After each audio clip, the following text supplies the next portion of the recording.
महात्मा गांधी को पढ़ा है, और इन बीजेपी वाले और आरएसएस वाले जिन्होंने महात्मा गांधी को गोली मारी, इनको सावरकर को पढ़ने दो। सावरकर भी आपके किताबों में है कि अंग्रेजों से 9 बार गलती मान करके जेल से छूटे थे। ये उनकी मूर्तियां लगा रहे। अभी मैंने देखा आपने कटआउट लगाया है, अभी आपने कटआउट लगाया है यहाँ अशोक गहलोत जी का, और वो लगा रहे हैं सावरकर जी का।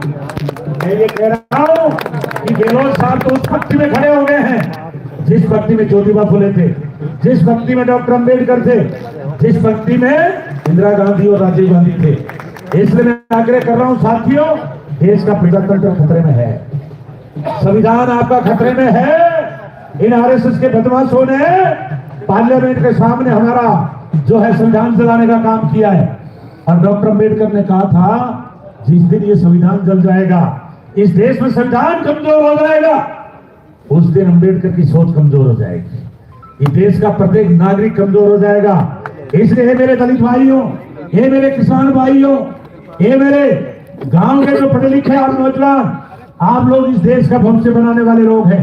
हमारी माँ और बेटी को संविधान में अधिकार नहीं था।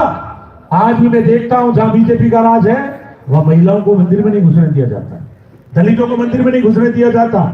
मैं पूछना चाहता हूं बीजेपी के लोगों से, मैं पूछना चाहता हूं आरएसएस के लोगों से कि मुझे बताएं कि डॉक्टर अंबेडकर को बौद्ध धर्म ग्रहण करना क्यों पड़ा इस देश के अंदर? क्योंकि बाबा साहब ने कहा था कि इस धर्म में नीच कह के पुकारते हैं। बड़ी चिंता की बात है। इसलिए मैं कह रहा हूं आरएसएस के लोगों से, मैं कह रहा हूं मोदी और अमित शाह से कि आपको देश को बेचने का काम कर रहे हैं। आप पाकिस्तान जिनका विरोध करते थे, मुसलमान को ड्रा करके वोट मांगते थे, हिंदू और मुसलमान के नाम पे भय दिखा के वोट मांगते थे, आप बिना बुलाए पाकिस्तान जा रहे हो। जब कोरोना आया इस देश के अंदर, मोदी जी नमस्ते ट्रम्प कर रहे थे। मोदी जी एक तरफ तो स्वदेशी का नारा लगाते हो, और बाबा जो ये बाबा रामदेव स्वदेशी का धारा लगा रहा है, कोरोना का इलाज कर रहा था। हमारे अर्जुन राम जी है, एमपी और मंत्री भी है बीकानेर के। बीकानेर में जब हमारे हिंदुस्तान में कोरोना आया तो किसी व्यापारी ने चंदा दे दिया कि हमारा प्रचार करो, जिसमें तो खड़े हो गए बाबी जी के पापड़ खाओ और कोरोना बढ़ाओ। ये हालत है हमारे पढ़े लिखे। इसलिए मैं कह रहा हूँ कि अगर इतने सीट से भी अर्जुन राम जैसा चला जाएगा तो कल्याण नहीं होगा। मुझे कहना पड़ता है, यहाँ 24 एमपी है बीजेपी के और 25 में थे आरएनपी के, उन्होंने जो विद्रोह कर दिया और विरोध में बोलने लग गए। लेकिन 24 में से एक भी एमपी पूरे राजस्थान में कहीं किसी की बात नहीं उठाता। जब कोरोना आया तो लोगों का कहा गोबर से घर में थालियां बजाओ। आपने घर में थाली करे बाजे थे जानो, और इन्होंने क्या किया, शाम को कहा ये मोबाइल की टॉर्च जलाओ और कोरोना भगाओ। मैं इसलिए कह रहा हूँ साथियों, ये अभी कभी आपको मंदिर के नाम पे कोने से शिक्षा, अरे भाई मंदिर में ही ताकत थी तो मेरा प्रश्न है कि मंदिर से निकल गए आदित्यनाथ मुख्यमंत्री कैसे बने?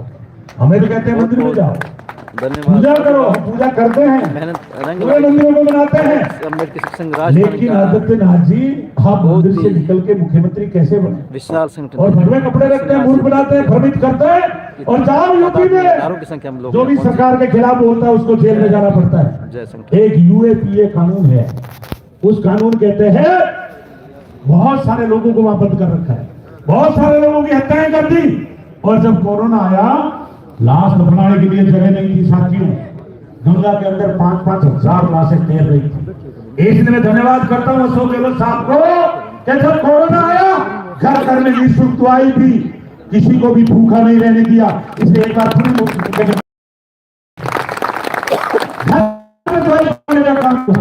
इसलिए मैं आपसे कह रहा हूं कि एक प्रमुख ताकत है जो सांप्रदायिकता का जहर घूम रही है, और जो संविधान के तहत पूरे देश को मजबूत करने का काम कर रहे हैं। आपके सरपंचों को भी पावर दे रहे हैं, आपके तहसीलदार को भी पावर दे रहे हैं, आपके प्रशासन को भी पावर दे रहे हैं, और लेकर के और पूरा सेवा भाव से पूरे राजस्थान में सेवा करने का काम करते हैं। अभी आप देख रहे हैं आए दिन आप हमें 10 मिनट का टाइम दो कि गोविंद राम 1 बजे में मीटिंग है, पहले से मेरी घोषणा की हुई है, लेकिन मुख्यमंत्री जी ने आपको टाइम दिया, आप बीच में आ रहे हैं। इसलिए मैं आपसे आग्रह कर रहा हूं साथियों, ये जो देश है वो एक व्यक्ति ने नहीं बना।